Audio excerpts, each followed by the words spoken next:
Let's go!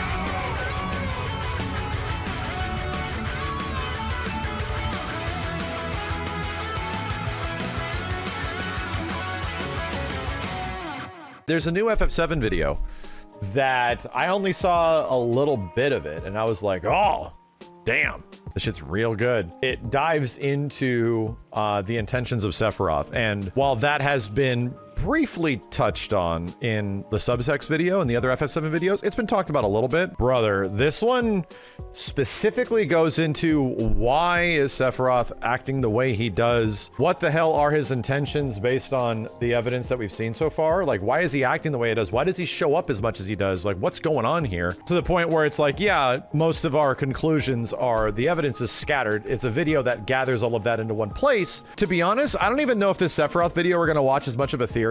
And the video kind of explains that this could potentially get into spoiler territory, where it sort of hovers into the idea of like, what is Sephiroth's intentions? Why is he doing what he does? And that is the entire crux of the remake series, right? The entire point of the remake series is Sephiroth acting different, him not being the same person that he was back in the OG FF7. So great editing, good things, good moments, all this kind of stuff, with also like leaving open the ideas that, hey, we don't actually know this, we don't actually know that. That is being saved for the final game. Based on all the glaring evidence that the games have presented thus far, it's like, bro, it's right in front of us. Like, what do you want, dude? Just went up not that long ago. I'm not gonna review the entire thing. I want you to watch it yourself, but we'll get into like the spicy bits that sort of talk about this thing and go into kind of interesting details. And I don't want to watch the whole video. Yes, this is the thing. Let's fire this up at the beginning. This went up 4 days ago. I'm going to share the link with you guys if you want to watch it in full without me interjecting and pausing like crazy,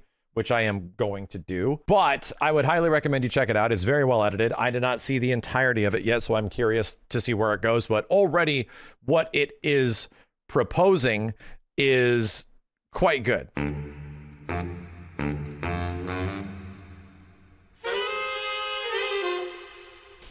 Sephiroth just won't freaking die.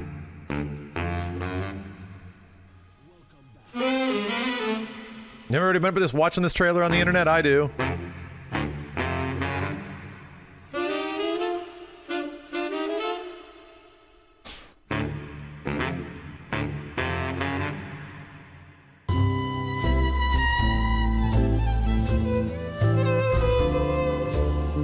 Well, at least the fights were really amazing, like crazy good. Look at everyone kicking ass. I have no idea what actually happened in this movie. Seems like Sephiroth also been busy judging by these three weirdos, and Cloud seems to be really into My Chemical Romance. But that was pretty cool. I'm glad we got him this time. Good work, Cloud. We also got Crisis Core, Dirge, an anime that's not actually canon, Thank God. A mobile game that's actually a collective hallucination because no one's ever actually played it. A couple years later though, this happened. For they are coming back. At last, the promise has been made. And after a long, long wait, the time has finally come. We finally got the remake of the soundtrack with real orchestral arrangements. This CD is so cool looking, and then you realize, who the hell makes CDs anymore? Let the battles begin. One-winged angel. Yes. Still Square Enix, and it man. came alongside this PS4 game, Final Fantasy VII Midgar Special, or something like that. Alright, look, I have to come clean. I didn't care about remake. I wasn't one of the people who screamed during the E3 announcement. I just didn't really get the point of remaking this game. Modern graphics, action gameplay, it looked neat. Cloud has a lot more polygons for sure, but I was happy with the original FF7. I loved the art style, the battle system, the animations are really cool to this day. I didn't really see how we could improve on that. The remake kind of looked a bit bland, to be honest, especially the first gameplay trailer. I did give remake a go eventually, and well, you know how that turned out. That silver-haired villain who I found so cool, who used to be so mysterious, couldn't you just keep him mysterious? Now he won't stop yapping cryptic stuff at everyone. What happened to you, Sephiroth? Relegated to selling noodles? Is the OG villain so desperate now, he's showing up at the beginning of Remake to talk to this loser? In a video, Last Elixir Productions surfaced some evidence that Sephiroth almost appeared in the Midgar section in the OG. Yeah, this is a great video, chat, because, yeah, they literally jazzed Sephiroth. He was going to be way more prevalent throughout a lot of the game, and then at some point in development, they decided to hold him off of him ever really showing up until, like, a third through the game. You don't actually see Sephiroth, like, legit in person until the cargo ship that crosses the ocean. That's the first time you actually, it's way after Midgar. Yeah, like that was a choice. It's a great video by Last Elixir. But thanks to the folks who made the OG, they wisely decided not to reveal Sephiroth until much later. This move was inspired by the film Jaws. Well, that's interesting because it's almost as if Remake has made the exact same mistake that was avoided in 1997. But, of course, by 2020, there was one little issue with this whole mystery Sephiroth. It's Genova, though. He is in a crystal, right? But it's the same thing in FF7 Rebirth. In FF7 Rebirth and Remake, there's like 3 to 4 different versions of Sephiroth that show up. Between ones that are in Cloud's memory, between ones that are physical manifestations through Genova, between his like actual like life stream self, his physical body. Like, if you want to be real in OG FF7, Sephiroth never actually shows up ever, technically, until his physical body. But he's not really existing throughout his physical body. Like, it's not what is prevalent throughout the entire game, you know? Same thing in this game. And this is ultimately the reason. And I felt the same way as I was playing it, why Sephiroth was showing up so much, because you just know everything about him. Yeah. Sephiroth may have been mysterious in 1997, but after 23 years, not so much. It's why we talk a lot about Jaws, but not really about Jaws 2 or 3. You cannot just reheat the same story and hope it will hit the same way. The developers had to recontextualize Sephiroth, a villain who now exists in the minds of so many, made its way right into the beginning of Remake to make a statement instead. 2 questions still come up. How did he come back, and why did he come back? Some people are still a bit confused how his first comeback in 1997 worked. It's important to understand how he reappeared during the events of OG to understand Advent Children and Remake. I sometimes hear that, oh, they couldn't fully explore all elements of Sephiroth's story in OG because of technological limitations. Well, let me present to you Sephiroth's full story using 1997's cutting-edge technology.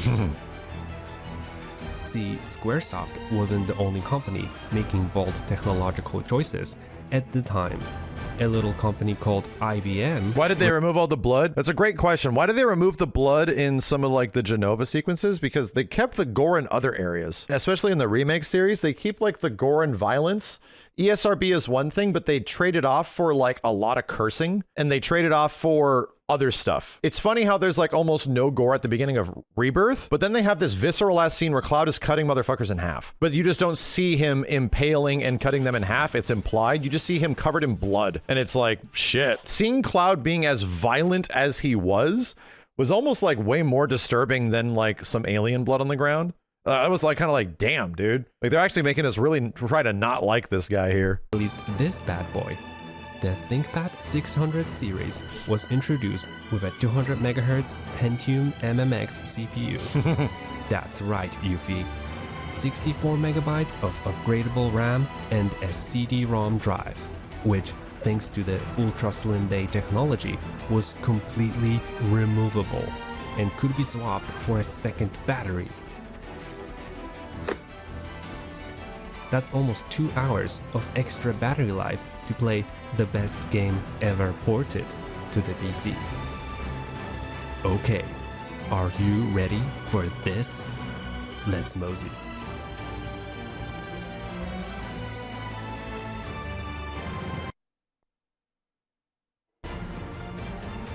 Okay, so it's important to note that Sephiroth died during the Nibelheim incident. At the Mako reactor, Cloud threw him and Genova's head into the Mako. Injured Cloud was taken by Hojo and experimented on while Shinra rebuilt his village. We later find out that Sephiroth resisted dissolving into the lifestream, and his body ended up at the northern crater. And Sephiroth's will, or his spirit, shredded the lifestream like Tony Hawk on a half-pipe, picked up all the knowledge of the Cetra and beyond, and decided that he'll create the future. Yeah, that's a great quote that most people probably forget in the OG. Cetra and beyond. I became a traveler of the lifestream and gained the knowledge and wisdom of the ancients. So he like knows how everything works now. And decided that he'll create the future. And soon I will create the future? Damn, bro. Sounds familiar? That which lies ahead does not yet exist. So, with all this knowledge, if anyone could find a way to come back from the dead, it would be him. Throughout the OG, he uses Genova as a vessel to get his hands on a black materia, summon Meteor, and enact his endgame plan of absorbing all of the planet's energy. Fortunately, we stopped that, but in Advent Children, he basically tries a similar plan by creating Kadash, Loss, and Yazoo from fragments of his will in the livestream. Kadash eventually merges with Genova, allowing Sephiroth to come back for a second time. We beat him up again, but there's a problem. We haven't fully erased him. Sephiroth's never will dies. is still out there. Bitch is the most ultra hater of all time. So, like, you know how Spider-Man is a superhero not because he can ejaculate webs out of his wrists? Spider-Man's a superhero because he just never gives up. Like, he'll just never stop. Sephiroth is the ultimate fucking bad guy because his bitch ass has a refusal to die. It will not give up. I will never die. Like, there's no way for you to get me to go away. He is a cosmic intergalactic hater. Each time he tried to come back, Cloud and his friends get rid of him. So, what do you do if you tried the same plan twice? You change your plan. What if you use the livestream to come back to a moment in time where Cloud isn't able to defeat you, and you remake the original events to your advantage? Well, I hope you've listened to the spoiler warning, because otherwise you have to tell your friends that you found out the plot of FF7 through Microsoft Paint. So, we finally get to remake, and Sephiroth is ready to come back for a third time. But wait, what's this? A network PC card? Uh-oh, Aerith. You're getting some ideas, aren't you? See, Aerith was worried about this whole situation, as described in On the Way to a Smile. While you might be blaming everything that went wrong with Remake and your life on this man, let me point some of the blame onto this man, Kazushige Nojima, who was the scenario writer for OG FF7, and also the scenario writer for this game, claimed by many to also be the best game ever. Alright.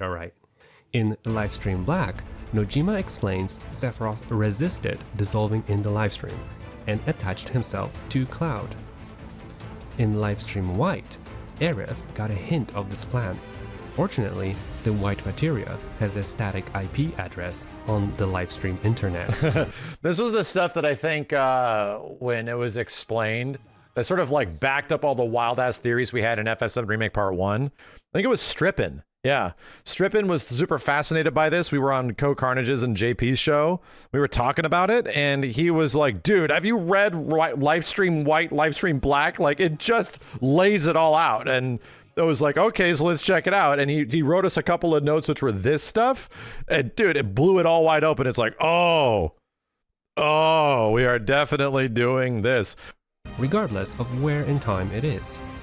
So, future Aerith let Remake Aerith know what's up. Hi Aerith, it's future Aerith. What the? So, Sephiroth is screwing with the past. Girl, next time you're having a huff on that sweet back alley Mako pipe, don't just stroll out on the street. You gotta look to the right, because he's after you, girl. And by you mean me? By me, I mean you, in the past, which is me. In the future, which is also you. That's confusing. It's not confusing, you're confusing. Let's keep on trucking. Also, Cloud's hot, but don't let him fall in love with you. Don't ask. Now, this might seem like a joke, but the white materia is very important here. It's spraying unencrypted future memories at And this shit, I was like, so is that what it is? When you're close to the white materia, it's leaking. The closer you pay attention to the white materia, which is literally on Aerith's hair, it's leaking information. everyone. See, if you look at remake material Ultimania Plus, which talks about Cloud receiving a vision of the future, Toriyama confirms that the white materia is the conduit for those memories. The white materia is the thing that is giving away endgame spoilers about what happened before. Yeah, every time there's like a weird memory glitch between Marlene or Cloud, the white materia is in shot. It also confirms that the white materia has a static IP address on the livestream internet. Flower Girl, that's not all. It's all memories, Those darn yeah. Whispers loved Advent Children so much, they're like, come on girl, get in there. We need Stabby to do his thing so we can ensure a determinable future for the planet. Humanity, well, who cares about those guys? Am I right? So, if you get a chance to get rid of them at some point, I'd say don't hesitate. Maybe that's why I hesitated. Well, don't. What's the worst that could happen? There's still a question of why. What's Sephiroth really up to, and why does he care so much about Cloud this time? Uh-oh. Yeah, because a reminder, Sephiroth and Cloud have like no relationship at all in OGFF7. Like none. It just, Cloud hates him and Sephiroth is doing his thing. Sephiroth is stopped by Cloud. That's the whole point. That's the only relationship they have. But on the way there, like, there's like moments in OGFF7 where Cloud introduces himself to Sephiroth and Sephiroth doesn't even know who the fuck he is. You're just a soldier. Okay. They don't really know each other at all. Now it's like, I'm waiting, Cloud. Now, like, Cloud's the one that stopped my ass before, so, oh shit. I can hear you typing already. You idiot. It wasn't Sephiroth, it was actually Jenova all along, using Sephiroth's image. Well, first of all, Be nice. I do enjoy reading all of your counterpoints. You might be onto something. Even looking back at OG, there are some convincing arguments that, besides the fact that Cloud's party for the majority of the game interacts with Sephiroth through Jenova, simply taking his shape, it's not easy to determine whether it's Sephiroth controlling Jenova Right. or Jenova using Sephiroth. And this is a big, in the original, as I interpreted it, Sephiroth isn't really acting on his own like fruition. It's kind of like he has an awakening that is instilled upon him from Jenova, and he's effectively enacting what his new purpose is, which involves his true mother, the person who actually owns this planet, which is Jenova. To me, it was always funny that Sephiroth would say that Cloud is a puppet, when it also seems like Sephiroth is being puppeted around by Jenova as well. That was my interpretation in the old game, FF7 Classic. He pretty much got his mind took over. He went full alien, and he's just like, yeah, all these normal bitches suck. This is our place. It's like, okay. So now he's becoming like, you know, benevolent space cancer Jesus. If you recall episode 2 of How I Dropped Your Mother, Jenova Live, the dialogue box calling Cloud a puppet after Aerith's death is even labeled Jenova. As I said earlier, that is how Sephiroth appears throughout the majority of the game, but who is really at the steering wheel?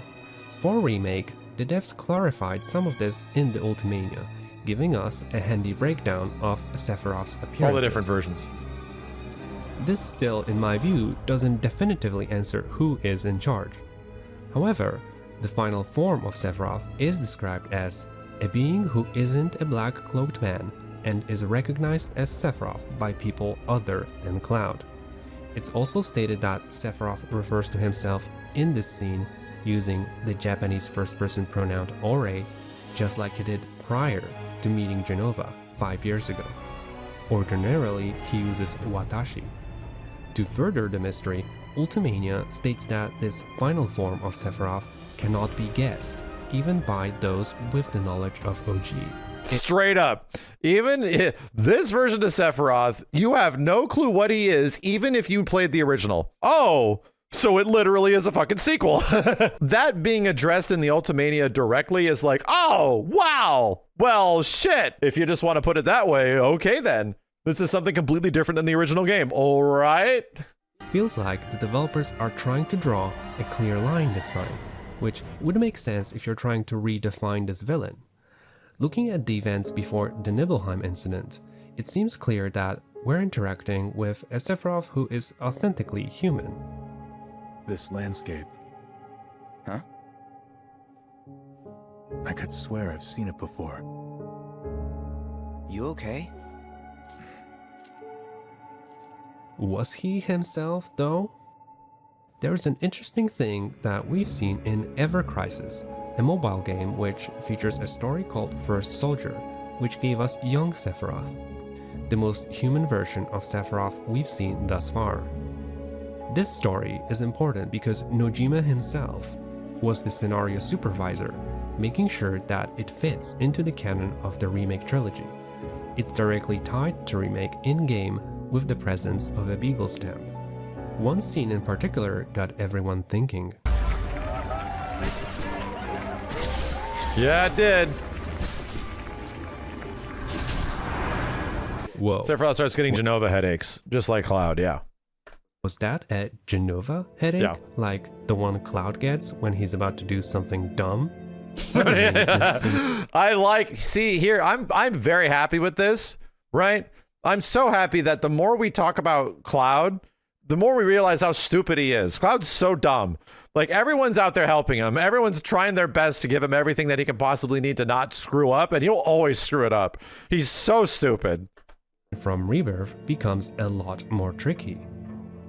This landscape. Huh? I could swear I've seen it before. Even if Sephiroth here is mostly authentic, Genova's involvement is a constant issue when judging who is responsible for the events that occur. That in itself is quite interesting. One of the genius aspects of Genova is introducing this ambiguity. Even the Cetra are uncertain about the scope of its effects. Perhaps their enmity was seeded by our celestial adversary. None can say. Yeah, that's interesting, where it's like not conclusive evidence. Like, this is what I was saying earlier. There are moments where the story's going to go really far to try a lot to give you as much information as it possibly can. And then they do something like this because there cannot be a full conclusion for you to pull from the end of Rebirth because there's one more game. You just can't. Like, sorry, it will eventually give you a hint, but it's a tease. That's the tough part about us waiting for a part 3 when we were hoping there would be more answers in part 2. Kind of makes sense that part 2 doesn't answer everything. So it's like the game goes out of its way at times to do shit like this. With a manipulative, shape-shifting alien, you never really know which parts are real and which parts are manipulations. For a story, this can also be a problem because while it may work on its own for a sci-fi thriller, FF7's story is more about its characters and ideas. When dealing with an almost mechanical virus, you can't really feel emotionally connected to it or ask moral questions about its actions because it lacks any human-like capacity to differentiate right from wrong. But Genova is also something that connects Sephiroth to Cloud, who as players want to believe is in most part human. Physically, Cloud is the most biologically equivalent person to a pre-Nibelheim Sephiroth, thanks to Hojo's work to replicate Sephiroth's abilities. This allows us to compare the two characters. During Rebirth, we see Cloud struggling to retain control over his actions and experience very destructive episodes of senseless violence. Sounds familiar? Cloud tends to regain control in certain moments, realizes his actions, and reclaims his agency. He falls under the control of Sephiroth during moments of weakness, which suggests to me that Genova needs a way in to take control like this. For Sephiroth, this could have been the moment where he learned about his origin, leading to anger and ending in an episode of violence. So that's interesting. That's why Sephiroth is constantly in Cloud's ear. You're a piece of shit. You're not worth anybody. You can't save anybody. You can't save even yourself. You're stupid. Why are you not crying? Like, pretty much Genova needs a way in. Like, you need your mental fortitude to sort of be like destroyed to a point where there's no defenses. And at that point, Jenova just takes over. It makes a lot of sense that Sephiroth is now trying in a new Sephiroth, a new fashion. What does he do differently than before? I am going to break Cloud.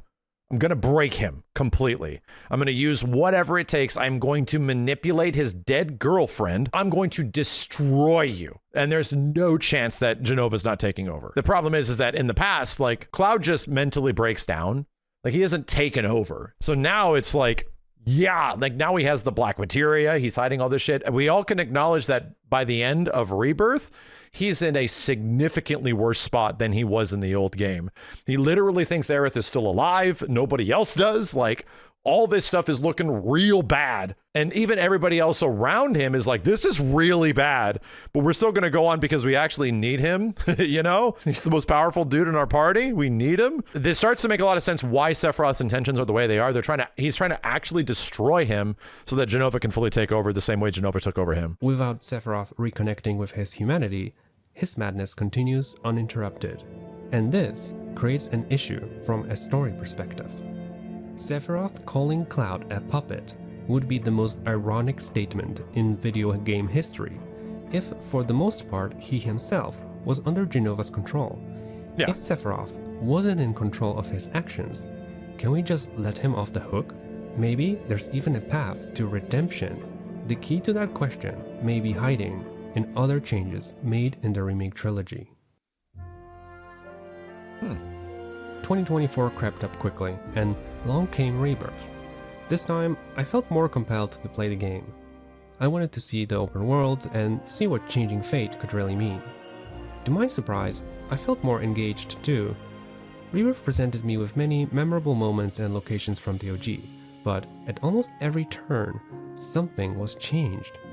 Some moments were pretty exact reenactments, but many were almost completely changed.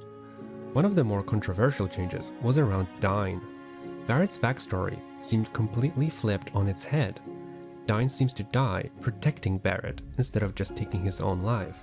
Cloud is a lot more engaged in supporting Barrett, and the theme of Barrett's anger towards Shinra felt much less prominent.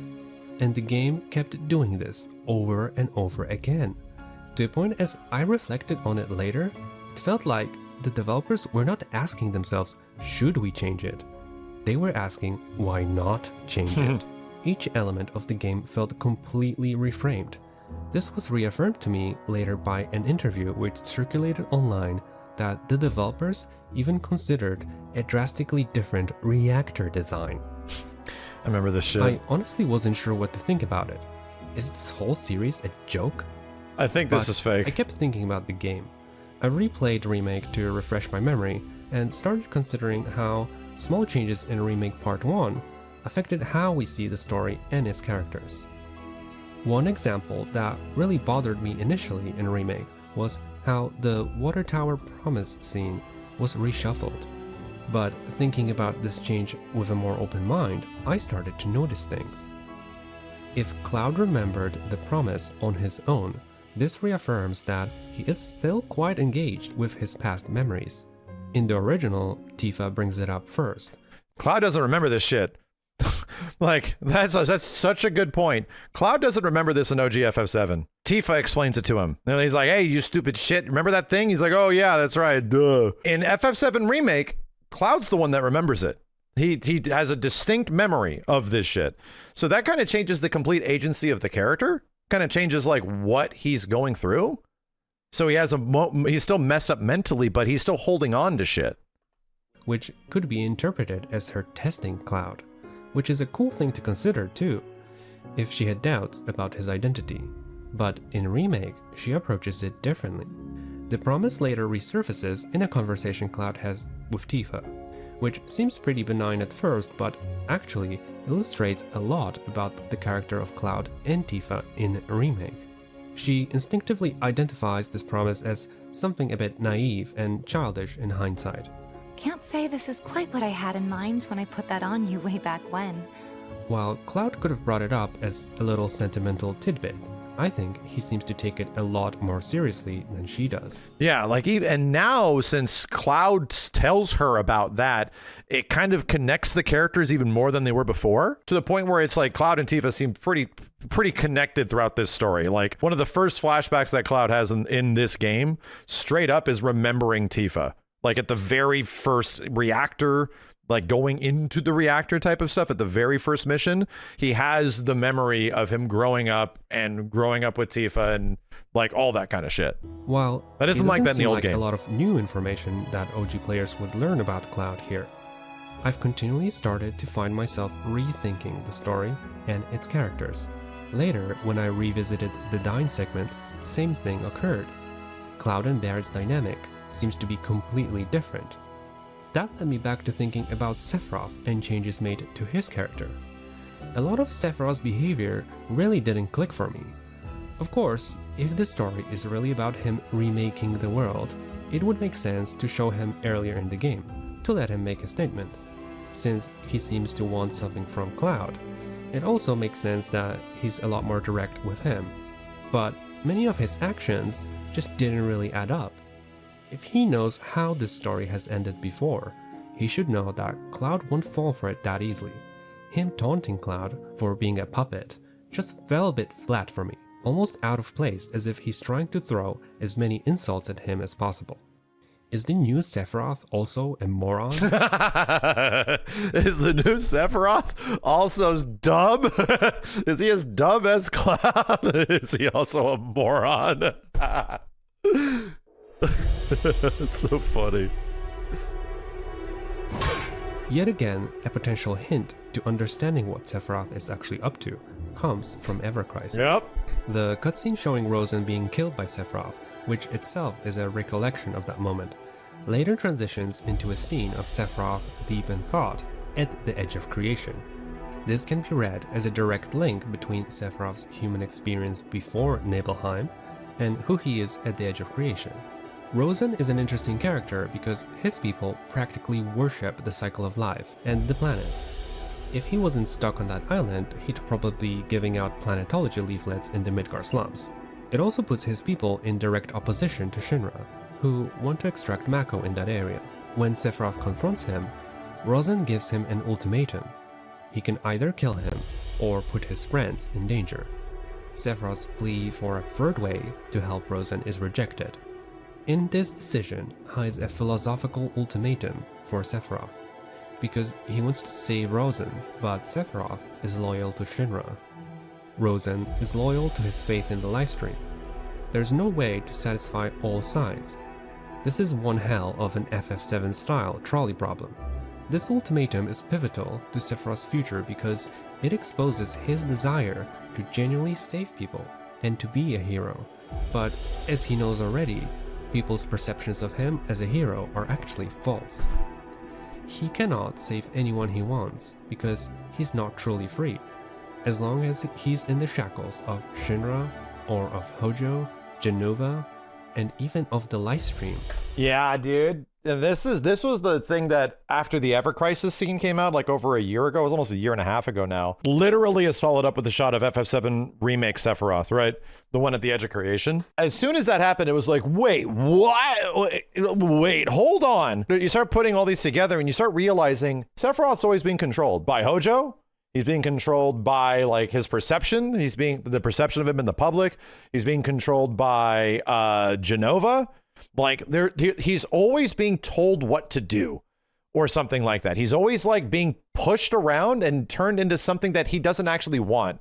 And he says that in several times in Ever Crisis that like, it's not my choice to be this way. Like what he wants is completely different than this other shit. Like he actually wants to save people instead of just being quite literally a killer. You start to line up all this shit and you now have like a main bad guy that is being literally puppeted at every single point and likely wants to get the hell away from that. That's fascinating that our current Sephiroth, the one that is in Remake Rebirth, this one maybe wants to escape that cycle. Which, after his death, tried to absorb him, just as it did with Rosen.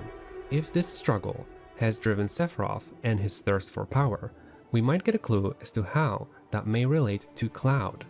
and why Sephiroth might be executing a carefully crafted plan. Because Sephiroth wants to save people, doesn't that make him good? Sure. Yeah, he does want to save people. But he also wants to eliminate death. He wants to save people by breaking the cruel cycle of the planet. He sees the cycle of the planet as potentially being cruelty. He does not like it. He does not like the idea of you having to lose people. He is completely morally compromised. He wants to change he has a twisted logic that wants to change everything, you know? This is where our theories are currently going. That he just doesn't want, he hates the way the planet works. He hates the way the live stream works. He has a deep understanding of why it works the way it does. He has a logic to it, you know, but it's messed up because it's the complete antithesis of what Aerith is. It's the opposite of what the entire cycle of life is in FF7, you know? As I've mentioned previously, Cloud is actually the closest equivalent to a pre-Nibelheim Sephiroth. Sephiroth knows this now. He also knows that Cloud defeated him in battle twice. What if this time, Sephiroth, instead of confronting Cloud in battle, wants to show Cloud what he himself has realized throughout his career as soldier? Our beloved planet is dying. Cloud, just like Sephiroth, is shackled to the rules of the livestream.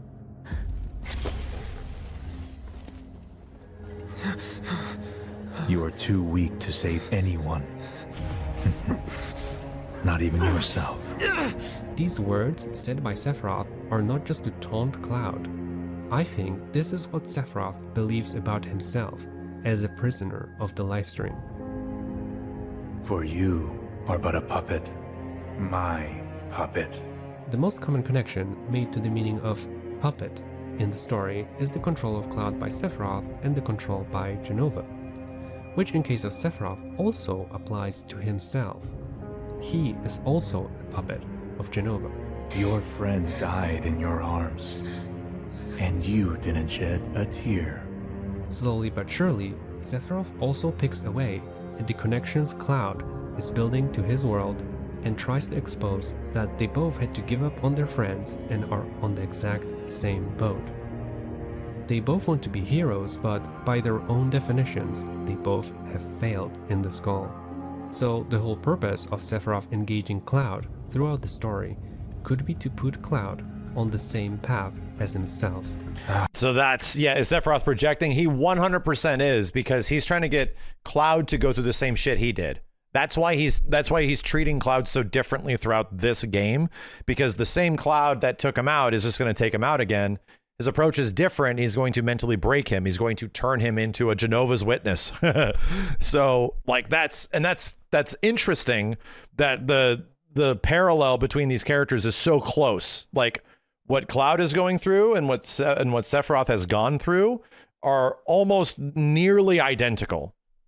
Oh, Cloud. I thought you might finally understand. He is frustrated that Cloud is not there yet, but he's not giving up, and his next act might be the one that connects their paths the closest. Perhaps you need a little push. His final act is to show Cloud that he is also a prisoner of death, and the cycle of life is an endless cycle of suffering. Aerith, wake up. But Cloud is so dumb. He does all this shit and pretty much like reaffirms the fact that no, she's dying no matter what, dude. You can't save her. But Cloud is such a stupid idiot that he literally imagines her ass being alive again. Let's see, this chick wakes up. Sephiroth's past could put a new layer of meaning behind the events at the altar. In OG, Aerith presented a threat to Sephiroth's plan, but in Rebirth, her death also presents an opportunity to push Cloud towards this realization by recreating Sephiroth's own grievance.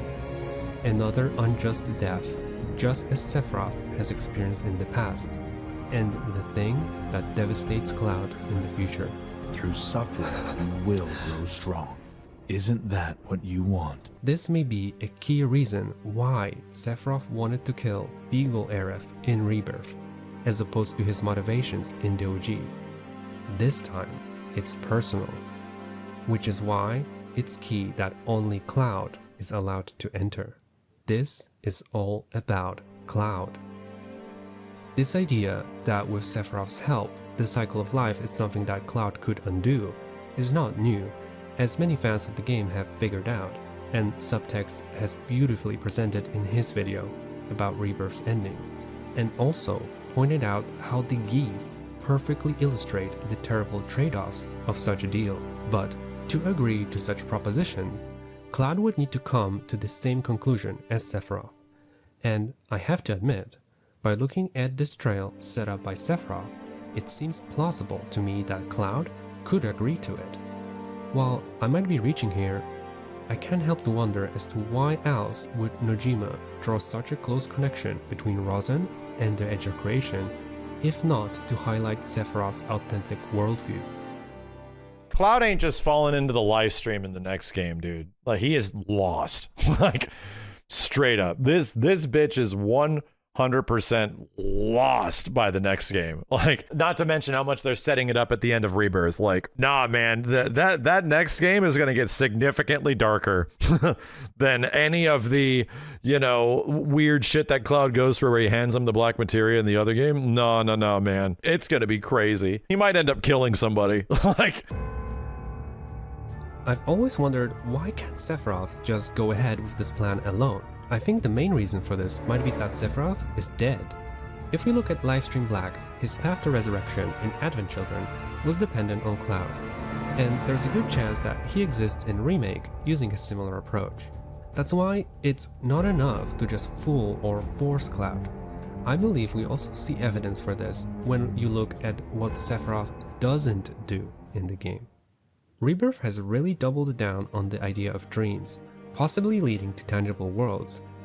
Even NPCs talk about having vivid dreams of different possibilities, or talk about other planes of existence in the livestream. I think this might be one missing ingredient Sephiroth needs. Everyone is creating rainbows and memories except Sephiroth. Maybe he needs Cloud to dream that world himself.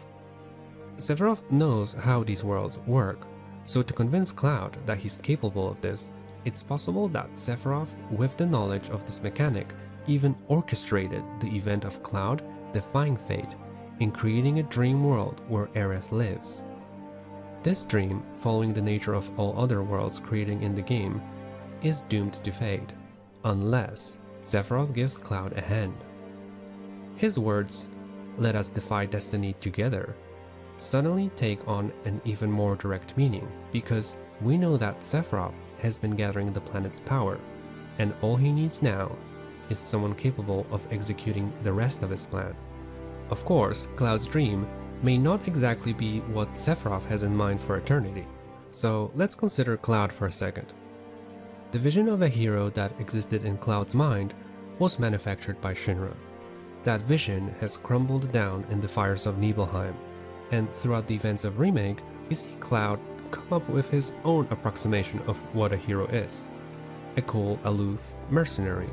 But that vision also crumbles at the Forgotten Capital. This is where the power to save people may be one of Sephiroth's key arguments, and it's something that connects the two the most. It's possible that Sephiroth could pitch a future where both he and Cloud are the kind of heroes that can save anyone they wish and strike down those they hate. If this is Cloud's biggest complex, it's the perfect one to exploit. Of course, it will be a twisted and tyrannical version of a hero, but that's just an idea of how this argument could play out. My point is that this dream needs to work for Sephiroth too. This is where one of the main changes to the original game becomes apparent. In OG, the cycle of life and its themes were very prominent, and the danger was its literal destruction by meteor. Sephiroth's goal seemed to be obtaining power through selfish greed, fueled by resentment with outcomes very closely aligned to that of Genova's will. The remakes reframe this into an actual question of whether there is an alternative to the cycle of life. If it's possible to subvert death, should it be done, and how would that work? As many of us suspect, our protagonist will get his own direct version of it at the Age of Creation. Cloud will get his own philosophical ultimatum, just as Sephiroth did all those years ago, to accept that some things are the way they are, or try another way. But alongside all this interference from Sephiroth, what makes Rebirth's journey so magical is what it presents in contrast to it. Showing Cloud. Yeah, I saw this part of the video before. Dude, and I'm glad somebody else noticed it because it lines up so much. The point of Rebirth and why it's so whimsical and relatively lighthearted is intentional. Like, they want you to fall in love with the world. They want you to see that, like, the world is worth saving, you know? Getting an opportunity to understand the purpose of life itself and redefine who a hero should be. Finding the tools to resist Sephiroth's argument.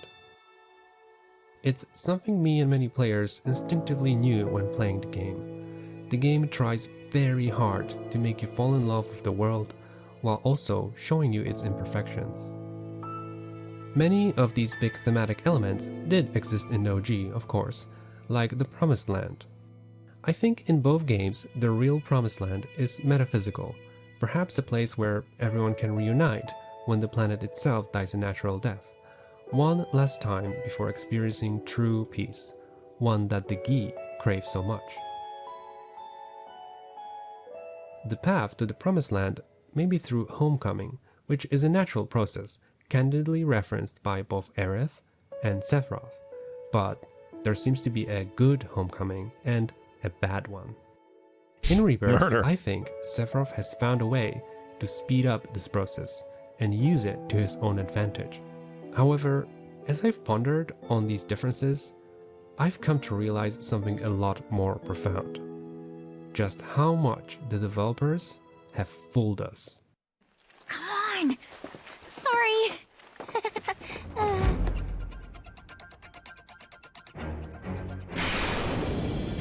From the second this project was revealed, we were tricked that FF7's story will be repeated, just with much better graphics. Once this jig was up, the developers seemed to insist on keeping up the front by saying things like adding new mysteries for OG players to enjoy. As recently as weeks before this video was made. You can take that at face value, but the closer I look at this game, and I know many other fans agree too, I don't feel like they're just adding to the story.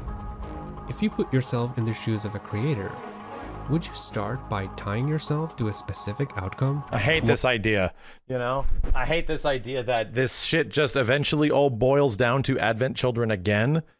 I hate this idea. It's like the proposition that like there's going to be a sequel to the FF7 remake games and it's just going to be Advent Children, and it's like that's so depressing. Because like this, not to mention the space cancer, like the thousands of people die. It's like, it's not particularly a good ending. It eventually comes out, but guess how Advent Children ends? Sephiroth isn't dead.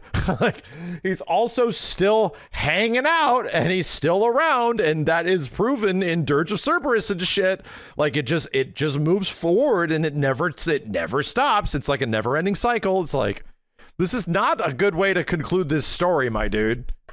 One that's already been well explored? Wouldn't you want to trace a completely new path and find a new end? I think they turned the OG into a box of used Legos, and what they're doing is telling us a completely new story, picking the pieces that are familiar to us to keep up the illusion. But at its core, these characters are going through completely different motions. Tifa reuniting with Cloud, a new story. Barrett's past, that's a different story. Sephiroth's plan, it's a new plan. And you know what else I've realized? Unlike Sephiroth, I cannot go back in time. I can go back to my friend's house and experience the FF7 world for the first time, again. But this remake brought me back the same sense of wonder I had when I first sat down in front of my friend's PlayStation. At this point, I don't care if remake started as some cynical cash grab or that some of its moments don't land as well, and boy, did they mess up some moments.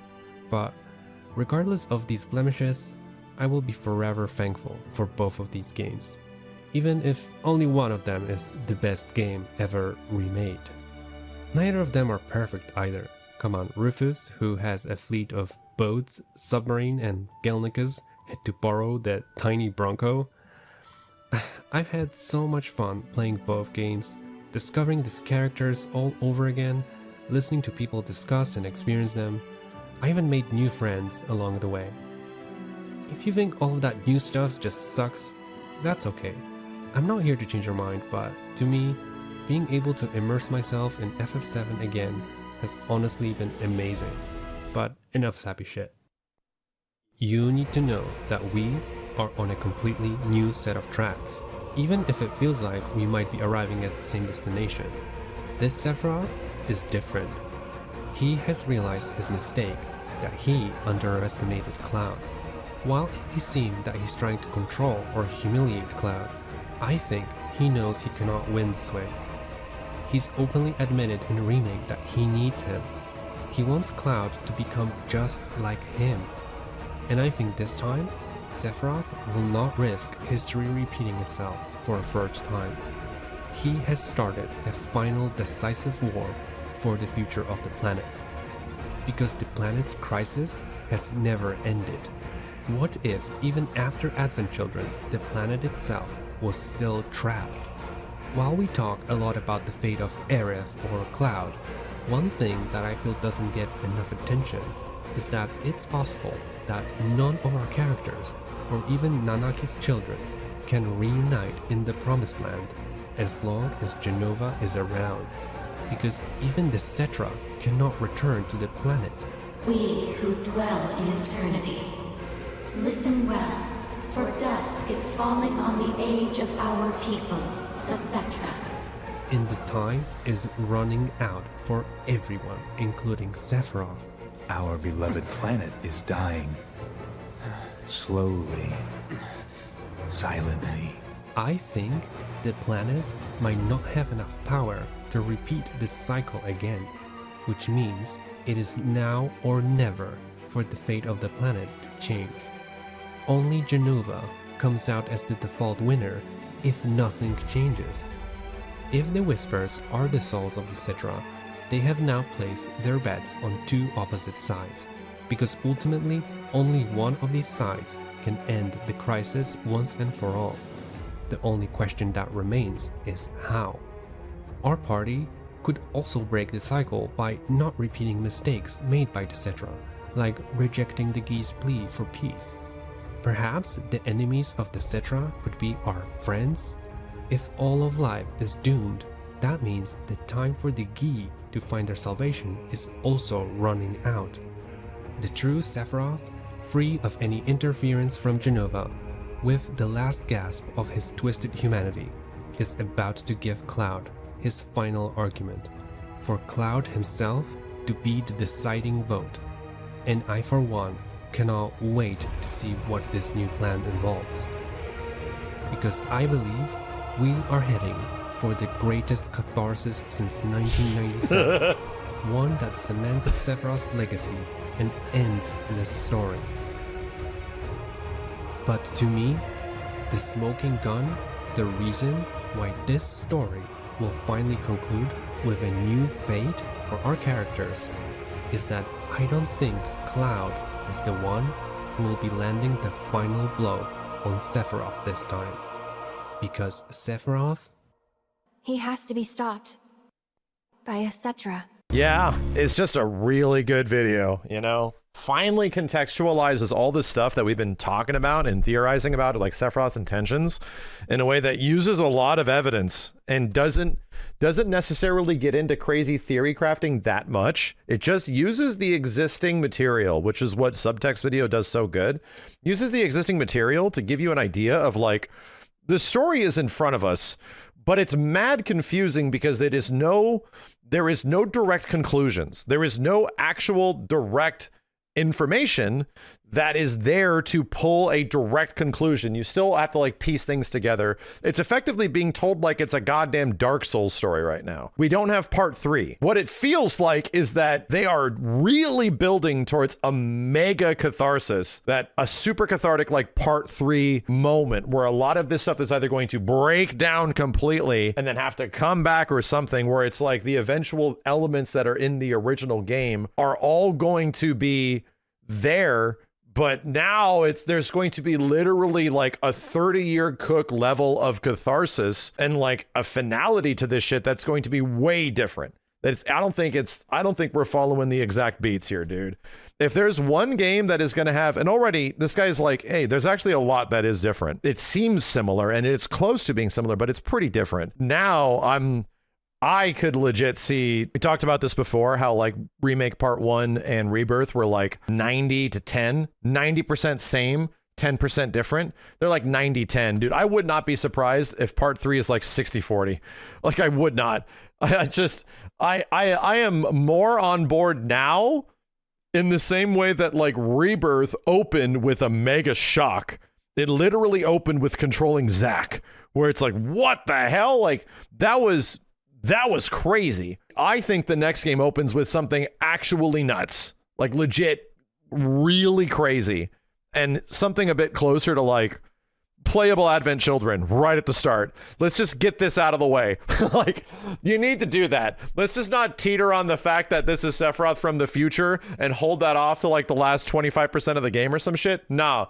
Right at the beginning of the game, let's open with a mystery. Why are we playing Advent Children? Why are we suddenly reliving moments from the movie? Wait a minute, why are we fighting and killing Sephiroth again? Why is he leaving with saying he'll never be a memory? What's going on? And then Cloud wakes up. Like that, I really hope the next game does something that is just like, all right, so this is already crazy. This is Cloud is having dreams of the future. He already has that throughout the game, so that's not that weird. But to be fully commitmental that like, no, all the Advent Children teasing throughout this entire trilogy, throughout the 2 games so far, constant teasing, dude, is like, put it at the front. I hope they put it at the front. I really don't want them to do a similar thing that they did in Rebirth, which was like to literally hold their breath for like 70 to 90 hours of the game to eventually go and like blow it all out real quick at the end of the game. And you're just like, what? Whoa, what's happening, dude? I really don't want the next game to be that backloaded. I don't. But I also feel like in similar ways that this is leading towards a lot of surprise, a lot of like wondering and surprise. Even we can't pull all the direct conclusions from this video. We can't pull all the direct conclusions of what characters' intentions actually are. Why does he need Cloud? Why does this stuff need to happen the way it does? We don't know. And none of these videos try to tell you that. We have our theories of why they are doing it, of why things are the way they are. But those are surprises. There's a 7 seconds to the end that we have no clue what that's about. No idea.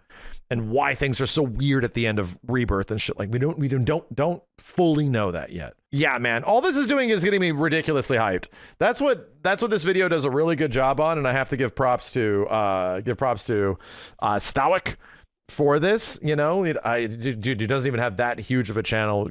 I highly recommend you guys go sub to him because this was a very, very, very good video, and that lines up a lot with the things that we just have been feeling ever since the ending of Final Fantasy VII Remake. You know, this sort of makes a lot of sense.